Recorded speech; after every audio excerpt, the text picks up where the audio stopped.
Prime Minister Honorable Deacon Mitchell and his cabinet ministers signed Book of Condolence in the presence of the Governor General. We'll have details to this story and more in the National Report.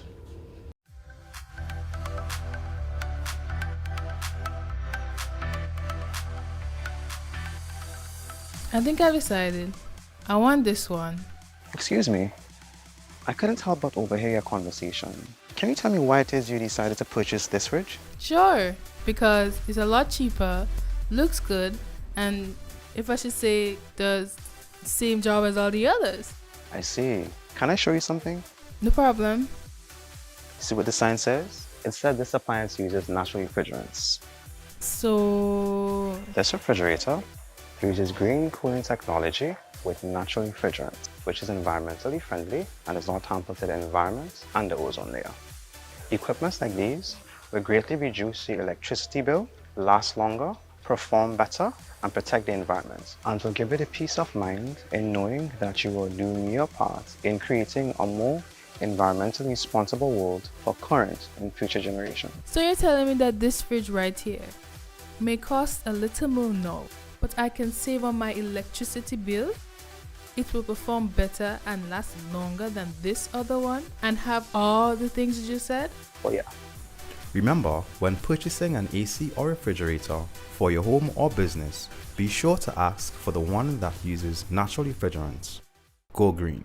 Let's beware, let's beware. Cooling, going green, you hear? So the ozone layer won't disappear. So let's go green, using natural refrigerants, let's go green. With the details to the news for Monday, September 12th, I am Rikisha St. Louis. Prime Minister Honorable Deacon Mitchell and his cabinet colleagues signed the Book of Condolence at the Governor General's residence on Monday as Grenada mourns the passing of the country's head of state, Queen Elizabeth II. Following news of her death last Thursday, Honorable Mitchell announced that flags will be flown at half-mast throughout the state until the date of Her Majesty's funeral on Monday, September 19th. Representative of the monarch, Her Excellency Dame Cecile Lagrenade, who will be among heads of state attending Her Majesty's funeral at Westminster Abbey, read the proclamation announcing the new head of the Commonwealth, His Majesty King Charles III. The proclamation was signed by both the Governor-General and the Prime Minister. We, therefore, Cecile Ellen Fleuret Lagrenade, Governor-General of Grenada, Honorable Deacon Amos Thomas Mitchell, Prime Minister of Grenada, assisted by other members of the Houses of Parliament and citizens here present, do now hereby, with one voice and consent of town and heart, publish and proclaim that the High and Mighty Prince Charles Philip Arthur George is now, by the death of our late sovereign of happy and glorious memory, become our only lawful and rightful Lord Charles III, by the grace of God, King of Grenada, and of his other realms and territories, head of the Commonwealth, to whom we acknowledge all faith and constant obedience, with all hearty and humble affection, beseeching God, by whom all kings and queens do reign, to bless the royal King Charles III, with long and happy years to reign over us. Members of the Cabinet Secretary, Mrs. Ruth Rouse, and the Commissioner of Police, Edwin Martin, all took the opportunity to pen words of comfort and hope to the royal family in the condolence book. Resident British High Commissioner Wendy Freeman was also present at Monday's ceremony. Even with a heavy government workload, keeping in touch with the people is critical. That is the consensus of Prime Minister Honorable Deacon Mitchell and his team, which undertook the first in a series of community walkabout in St. Patrick East and West on Friday. The plan is to maintain connection with the people and hear their concerns, as well as recommendations and suggestions that can improve their villages. The visit by the Prime Minister and his team was well received. We're going good still. Keep it going, yeah, the agriculture, the nutmeg and cocoa. I see you handling them good. Yeah. That's part of the plan. Take your time. So far, no problem. Bless him. Make another batch.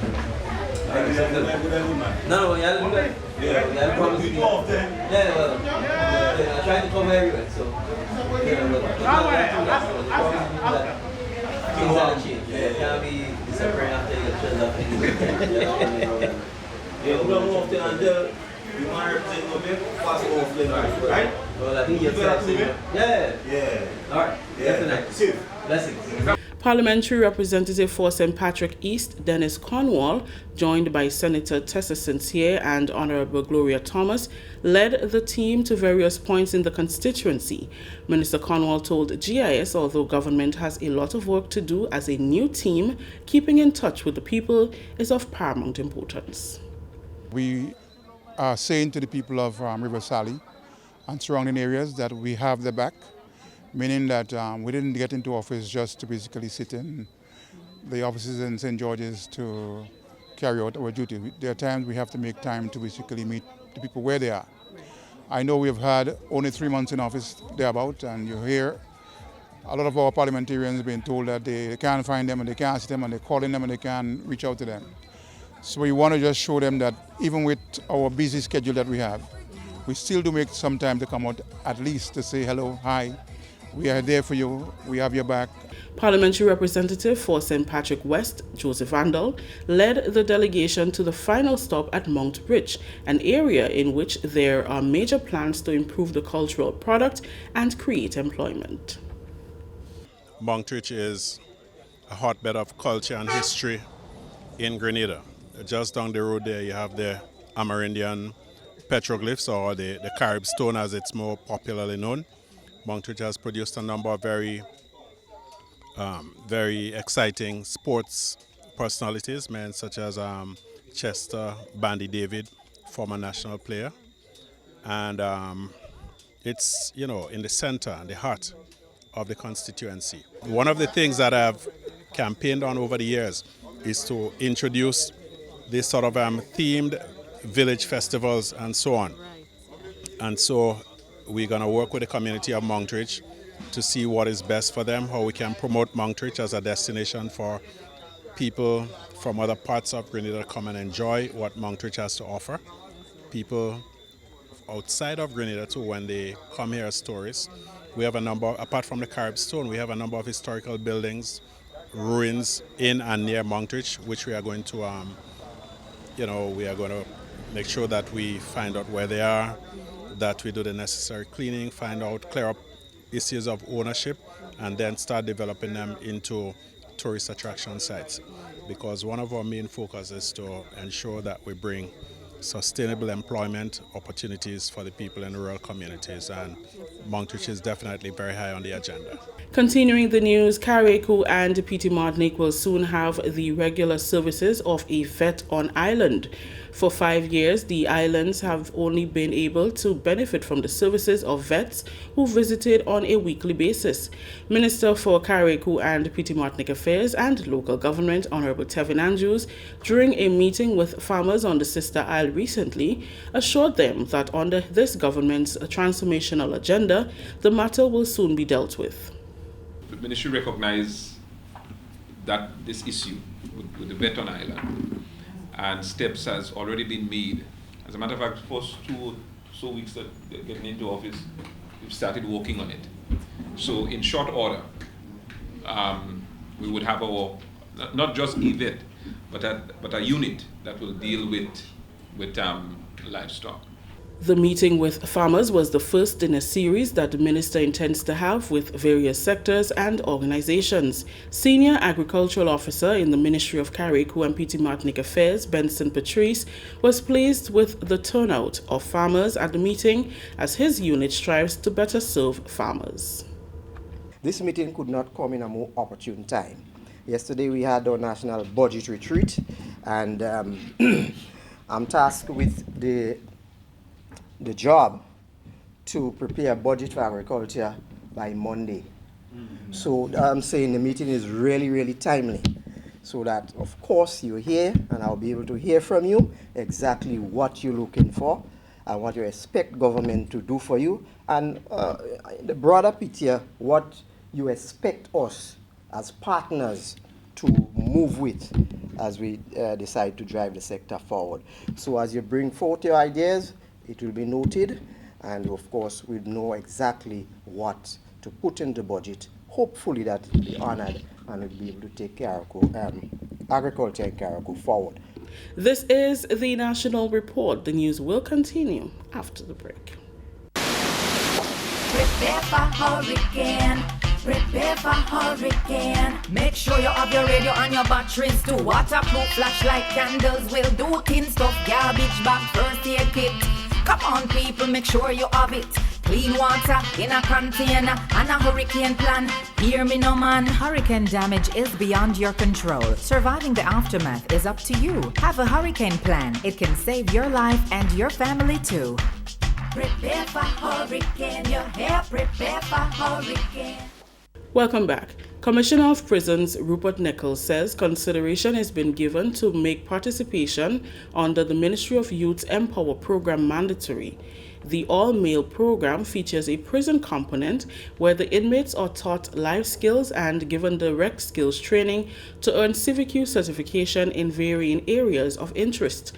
This year, 25 young men are enlisted. Speaking during a recent prison visit by the Ministry of Youth, Sports and Culture, Commissioner Nichols commended the ministry's program, which has had a significant impact on the repeat offenders rate.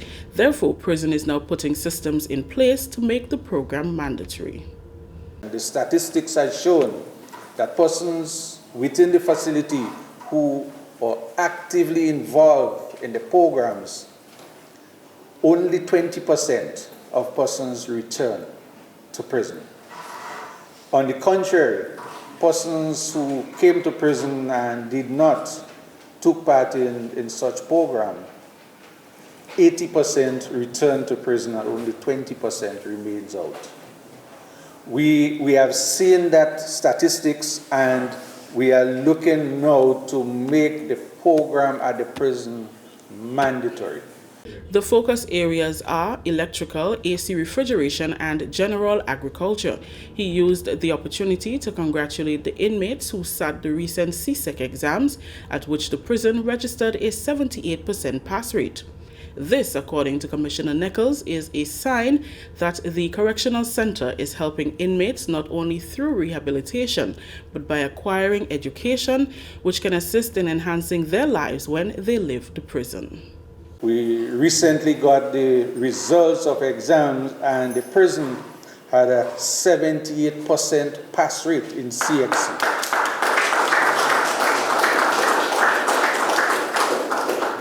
We had 2 inmates and 2 females that got distinctions in the areas of human and social biology and principle of business. The inmate got a distinction, and presently she's one of the teachers in the education program here at the prison that was launched last Monday. Finally, in the news, Fisheries Minister Honorable Adrian Thomas says government is committed to addressing the administrative deficits in the fisheries industry to drive the sector to its fullest economic potential. Minister Thomas made the commitment during a recent meeting with representatives from the Guelph, Victoria, Duquesne, and Waltham fish markets at the Guelph Fish Center. It was his first official visit to workers with the fishing sector since assuming the role of Agriculture, Fisheries and Cooperatives Minister. Minister Thomas explained that his ministry is one of government's main pillars in the new economy. Hence, emphasis has been placed on fixing the fishing sector to bring about more benefits to the economy. I know the value of fish to Grenada. I know what it means. I know what nutmeg production and cocoa production means to a lot of people in Grenada, and the impact it has on the lives of these people. So fishing in Grenada is big business, and therefore you cannot have big business operating in small mines and in small atmosphere.